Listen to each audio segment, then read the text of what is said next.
ఉమెన్లో breast డెవలప్మెంట్లో కొన్ని రకాల ప్రాబ్లమ్స్ వల్ల నిప్పుల్స్ అనేది యూజువల్గా నిప్పుల్ బ్రెస్ట్లో ఉండే నిప్పులు ప్రొట్రూడెడ్గా ఎరెక్టెడ్గా ఉండాలి, ఎరెక్ట్ అయి ఉంటుంది. అది కొంతమంది ఇన్వర్టెడ్ అయిపోతుంది, అంటే బ్యాక్ ఉంటుంది అది నిప్పుల్. దీన్ని ఇన్వర్టెడ్ నిప్పుల్స్ అని పిలుస్తారు ఈ కండిషన్ని. ఇన్వర్టెడ్ నిప్పుల్స్ రావడానికి చాలా రీజన్స్ ఉండొచ్చు. Most common reason developmental problem. అంటే మిల్క్ డక్ట్స్ సరిగ్గా ఫామ్ కావడం వల్ల ఆ మిల్క్ డక్ట్స్ అన్ని కూడా మనకు కనెక్టెడ్ టు నిప్పుల్కి. ఆ డక్ట్స్ సరిగ్గా ఫామ్ కావడం వల్ల అది ఒక్కోసారి అది నిప్పుల్ ఇన్వర్ట్ అయి ఉంటుంది. ఇది డెవలప్మెంటే కాకుండా కొంతమందిలో ఇన్ఫెక్షన్స్ వల్ల బ్రెస్ట్ యాబ్సెస్ ఫామ్ అయిందా, అలాంటి ఇన్ఫెక్షన్స్ ఉన్నప్పుడు కూడా ఒక్కోసారి నిప్పుల్ మనకు ఇన్వర్ట్ అయ్యే ఛాన్స్ ఉంటుంది. కొన్ని కండిషన్స్లో ఈవెన్ క్యాన్సర్స్లో కూడా మనకు ఇన్వర్టెడ్ నిప్పుల్ ఉండే ఛాన్స్ ఉంటుంది. మీకు ఎవరికన్నా ఇన్వర్టెడ్ నిప్పుల్స్ ఉంటే మాత్రం ఒక్కసారి డాక్టర్స్తో క్రాస్ చెక్ చేయించుకోవాలి, బికాజ్ అది ట్యూమర్స్ వల్ల కూడా ఉండే ఛాన్స్ ఉంటుంది. ఈ ఇన్వర్టెడ్ నిప్పుల్ కండిషన్ని మనం ఎలా కరెక్ట్ చేస్తాం? ఫస్ట్ మనకు ప్రాబ్లం ఏంటి, ఎందుకు వచ్చింది ఇన్వర్టెడ్ నిప్పుల్? ఇది సింపుల్ డెవలప్మెంటల్ మనకు డిఫెక్ట్ అయితే మనం సింపుల్ ఈజీ కరెక్షన్ చేసుకోవచ్చు. బట్ ఇన్సైడ్ ఆల్రెడీ కనుక ట్యూమర్స్ కానీ గడ్డలు కానీ ఉంటే ఒక్కసారి మనం దాన్ని బయాప్సీ పంపించుకున్న తర్వాతనే మనం ఈ కండిషన్ని మనం కరెక్ట్ చేయాల్సి వస్తుంది.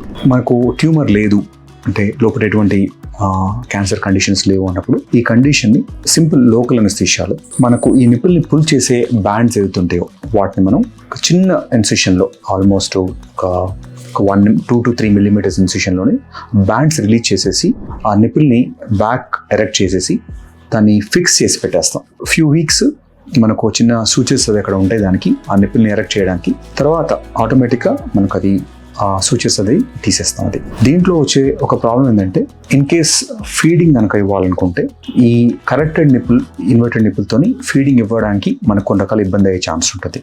సో అందుకనే మీకు ఇన్వర్టెడ్ నిప్పుల్స్ ఉండి మీకు ప్రెగ్నెన్సీ కనుక ప్లాన్ చేస్తుంటే ఒకసారి మీ గైనకాలజిస్ట్ని కానీ లేదంటే మీ సర్జన్ కానీ కన్ఫర్మ్ చేసుకొని మాత్రమే మనం ఈ కరెక్షన్ చేసుకోవాలి. ఇది చూడటానికి ఆడ్గా కనపడుతుంది కాబట్టి కాన్ఫిడెన్స్ దెబ్బతీస్తుంది. ప్లస్ ఈ కండిషన్కి మనం ఖచ్చితంగా మనం 100%గా మనకు కనుక పాసిబిలిటీ ఉంటే దీన్ని రివర్స్ చేయడానికి మనకు అవకాశం ఉంది. సో ఎవరికన్నా ఇట్లా నిప్పుల్స్లో ఇన్వర్టెడ్ ఉన్న కొంతమందిలో హైపర్ట్రోఫీ ఉంటుంది, నిప్పుల్ ఎక్స్ట్రీమ్ బిగ్ సైజ్ ఉంటుంది, వాళ్ళలో కూడా మనం రిడక్షన్ చేస్తాం. ఈవెన్ ఇది మెన్లో కూడా ఉండే ఛాన్స్ ఉంటుంది హైపర్ట్రోఫీ. కొంతమంది దాన్ని ఆ నిప్పుల్ని మెడిల్ చేసి లాగుతూ ఉంటారు, దానివల్ల సైజ్ పెరిగే ఛాన్స్ ఉంటుంది. సో దాన్ని కూడా మనం సర్జికల్ కరెక్షన్ చేసి దాని ఎగ్జాక్ట్ సైజ్ ఎంత ఉంటుందో ఆ సైజ్కి మనం మళ్ళీ ఫిక్స్ చేయగలుగుతాం. ఇదంతా కూడా సింపుల్ లోకల్ అనస్థీషియాలో ఈజీగా చేసే ప్రొసీజర్.